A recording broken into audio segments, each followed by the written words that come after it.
अस्सलाम वालेकुम तलबा, मैं ब्लू बेल स्कूल सिस्टम से आपकी उस्तानी हूँ और उम्मीद करती हूँ कि आप सब अपने घरों में खैरियत से होंगे। तलबा, ये हमारा उर्दू ग्रामर का लेक्चर है, लिहाजा तमाम तलबा अपनी उर्दू ग्रामर की कापियाँ खोल लें। आज हमने जो टॉपिक करना है वो है फ़ाइल की तारीफ़। आज के लेक्चर में मैं आपको बताऊँगी कि फ़ाइल किसे कहते हैं। सबसे पहले अपनी कॉपियों पर दिन और तारीख़ लिखें। आज 26 मई 2021 और दिन बुध है।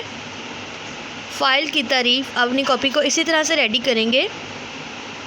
किसी जुमले में जो काम करे उसे फ़ाइल कहते हैं। मिसाल, ताहिर ने खाना खाया।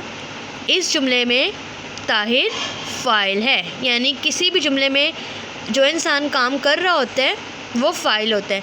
जैसे आप कहो कि आयशा पढ़ रही है, तो कौन पढ़ रहा है? आयशा, तो आयशा फ़ाइल होगा।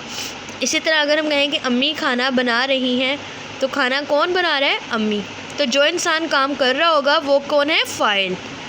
ठीक है, तो किसी भी जुमले में जो इंसान काम कर रहा होता है उसको फ़ाइल कहते हैं। मैं इसको मज़ीद तफसील से अपनी ज़ूम क्लास में बताऊँगी। अपना बहुत सा ख्याल रखिएगा। अल्लाह हाफ़िज़।